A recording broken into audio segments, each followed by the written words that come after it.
Boom, we are live, ladies and gentlemen, boys and girls. It is your boy, Nolan Hawkeye Anthony here, and I hope you guys are having a fantastic week, wherever you may be, and of course, however you may be listening. Well, there was some big news that was dropped today, and to be honest, I wasn't even going to comment on it. I was not going to make a video on it. It's one of those things that this is why I always ask you guys to comment regarding video ideas, content ideas, whatever, because there are things that I miss that you guys bring to my attention that I am more than happy to give my take on if there are enough requests and if I think it's a good video idea. And it's absolutely possible that there are things that I miss. And that news, of course, is the expected hiring of Abdul Hodge, former Iowa linebacker, one of the best linebackers in Iowa football history. He is expected, according to reports, and I need to preface it with that, okay? Not that that is really a big deal. I'm not trying to make a point there. I'm really not. But it is currently, according to sources, I'm not sure it is 100% finalized yet, but I expect it to be. And like I said, that is Abdul Hodge expected to become the new Iowa Hawkeyes tight ends coach. And one of the comments I want to give a shout out to regarding this topic, it was brought to my attention that there are some crazy takes out there in the stratosphere. And it was asked of me by multiple people to give a more succinct answer and take on this situation.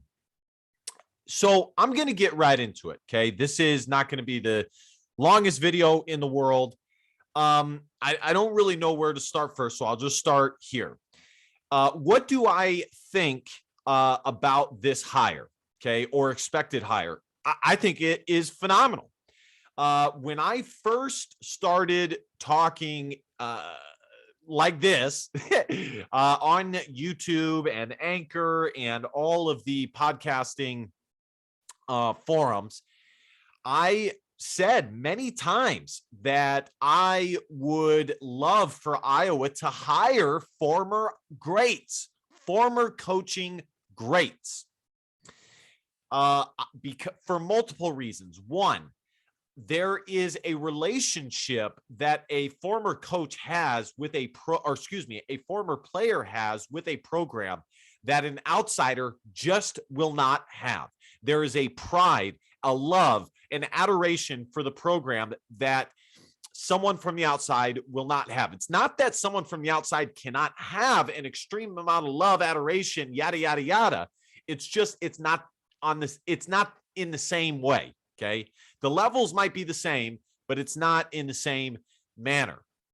The other ways that it helps is in recruiting, because from experience, when you have a conversation with someone who played the sport that they are trying to convince you to come play at their school, it provides a level of respect that, quite frankly, someone who has not played at that school or at that level just does not have.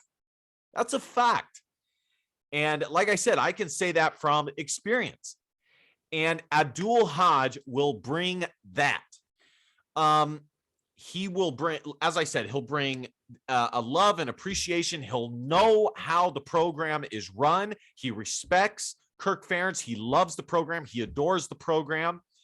And it will also help in recruiting because of what I just said, which is players respect players, okay, in all walks of life, whether it's dating, whether it's, sports. Game respects and recognizes game. And that's just a fact.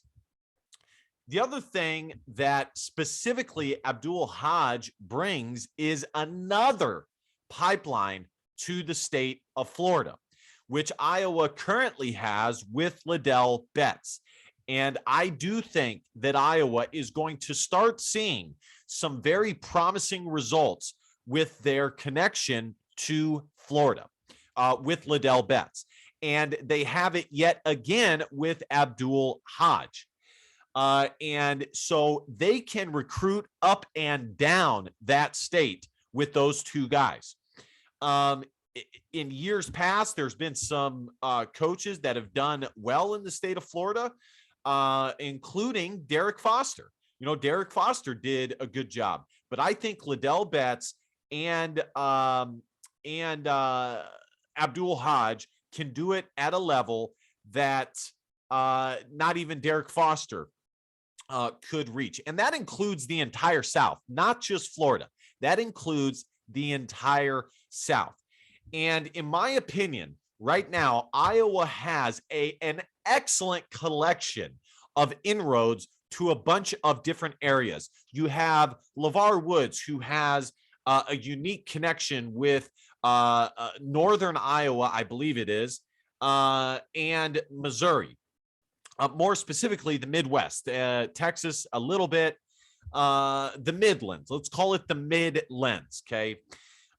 You have, Brian Ferentz, who also has a strong connection with the state of Iowa. You have the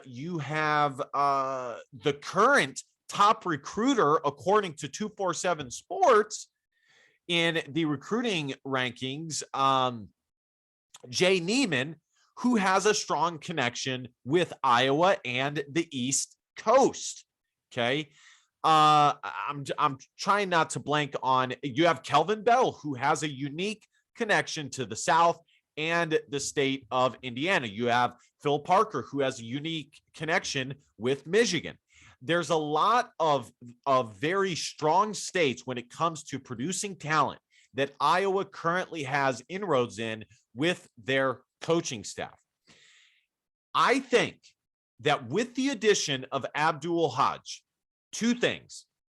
Number one, I think that this will be the best collection of recruiting coaches, or let's just say recruiters, on the coaching staff that Iowa has had under Kirk Ferentz in his entire tenure. Okay.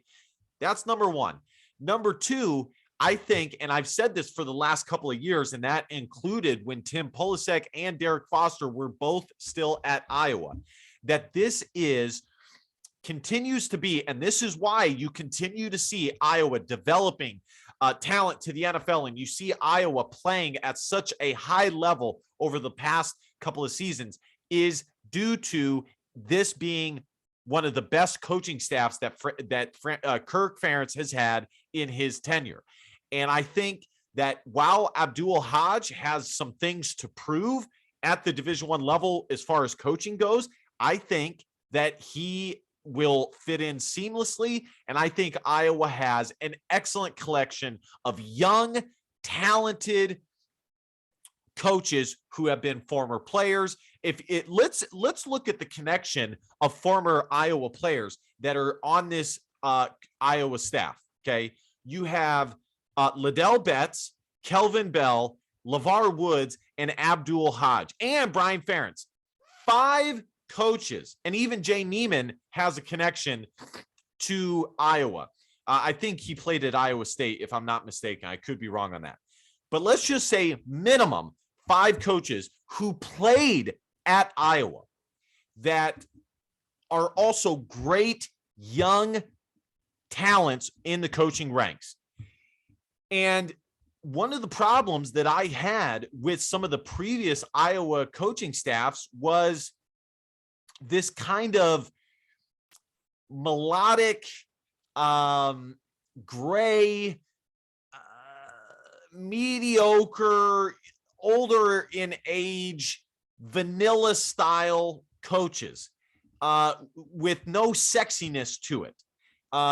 And that is why Iowa struggled on the coaching trail. And that is why they were consistently 8-4, because their the on the field performance matched that of the character of the coaching staff, which was, as I said, melodic, vanilla, average, maybe not average in coaching, but just, I am a fan, if you couldn't already tell, of young talent, because there is a sexiness and attractiveness to younger coaches who are quote unquote modern in their understanding of programs, sports, and more specifically football.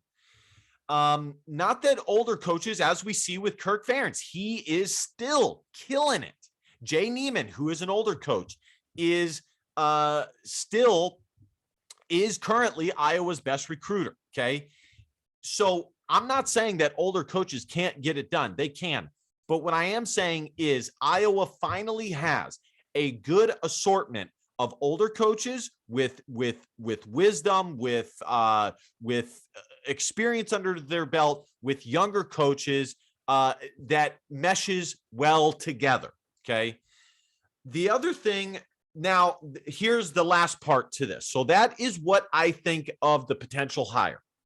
The next part that I think about this with regards to what does this mean for the Iowa coaching staff? Well, what I think the possibilities are as follows. You have Abdul Hodge coming in as tight ends coach, which means Brian Ferentz is no longer the tight ends coach. I also want to add, okay, because I've seen so many comments about this. Brian Ferentz, my assessment of Brian Ferentz is very, very simple. I think he is a strong coach as far as developing talent goes. He did very, very well developing offensive line players, coaching the offensive line, as well as tight ends. Iowa has been playing at an all-time high at the tight end position under his tutelage. And you are being ignorant if you are not willing to heed that fact. It is a fact, okay? And quite frankly, Brian Ferentz has recruited decently well, okay? Now, he has not recruited as well with the allegations, but he has done decent. So with that being said, I think there's a couple options. One, I think it's possible that Brian Ferentz leaves and he goes elsewhere. Now, I don't think that is likely. I don't. I'm just saying that is a possibility, that they hired Abdul Hodge there because they know Brian Ferentz is going elsewhere. But I don't think that's it. I'm just saying that is a possibility. The other possibility is that Brian Ferentz, and I think that this is the most likely possibility, is that Brian Ferentz moves to the quarterback position group for his coaching duties. He will continue to be the offensive coordinator, but now he will be the quarterback coach. I remember seeing a tweet. I can't remember who it's from, but the guy said that Iowa was unique in the fact that their offensive coordinator was also the position coach of the offensive line. That is rare. Most offensive coordinators work directly with the quarterback. And I think that is the most likely scenario, is that Brian Ferentz moves over to the quarterback position group and stays put at offensive coordinator. The bottom line is this, and this is why I don't think it's likely that Brian Ferentz is moving on, is because, folks, do you think that offensive coordinator positions at a Big Ten school open up like this? No, of course not. They do not open up like that. Brian Ferentz has a premier job at the University of Iowa. So I don't think he is going to leave. I also want to say that if you look at the combined years of all of the offensive coordinators under Kirk Ferentz, Brian Ferentz is probably the best, if not tied with Ken O'Keefe with on the field production as far as the offense goes. And you have to admit that a lot of things were looking good, especially after the USC game. We saw what they could do against Ohio State, one of the best defenses, most athletic defenses in the country. So there are some things that you can like a little bit. There is some potential there. Okay. I absolutely understand that Brian Ferentz, that the offensive coordinators, I'm sorry. I understand that saying Brian Ferentz is the best or tied for the best under Kirk Ferentz as far as offense coordinator goes is not saying much. I understand that. Okay. I absolutely understand that. The last possibility, and I don't even think that this is possible, is that Brian Ferentz remains as the offensive coordinator, but does not have a specific position group to coach. Instead, Iowa will be hiring, either Ricky Stanzi, Tony Raciapi. His name was thrown around, but I don't think that is likely. Okay. I don't. I think because there's only a certain amount of coaches that can be on a coaching staff. Until you have to start calling some of the coaches on your coaching staff graduate assistants, things like that. There's only so many coaches you can have on your coaching staff. So I don't even think that is a possibility, which means Brian Ferentz, it is likely that Brian Ferentz will be moving to the quarterback position group, which, you know what? I am willing to give that a shot. I am willing to see if that will help this offense do a lot better for at least one season. I think it would be it would be even harder to bring someone else in that is new, as opposed to giving Brian Ferentz one more shot at being offense coordinator, with the caveat that he is now the the quarterback coach. So that's it, guys. That's it. I love this hire. I absolutely love it. I think that this is great. I really do. I think that this is an excellent hire.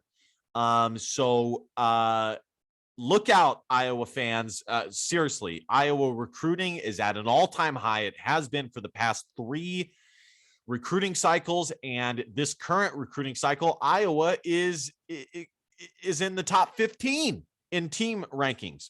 So things are looking good. Also, Abdul Hodge isn't just gonna recruit tight ends. He's also going to recruit linebackers, which is also going to help. So this is good all around. All right, guys, that is my take on the potential hiring of Abdul Hodge. I'm looking forward to it. And I look forward to talking to you guys next time. Be sure to smash the subscribe button because, well, subscribe and make sure feel good. And at the very least, like, comment, share. I'll put the PayPal link in the description if you want to donate to the show monetarily. I want to thank all of you who have already donated to the channel. Thank you guys so much. And I will see you guys next time. DBAP, don't be a pussy willow. And facts or feelings, because your feelings don't matter. Love y'all. Go Hawks. Bye-bye.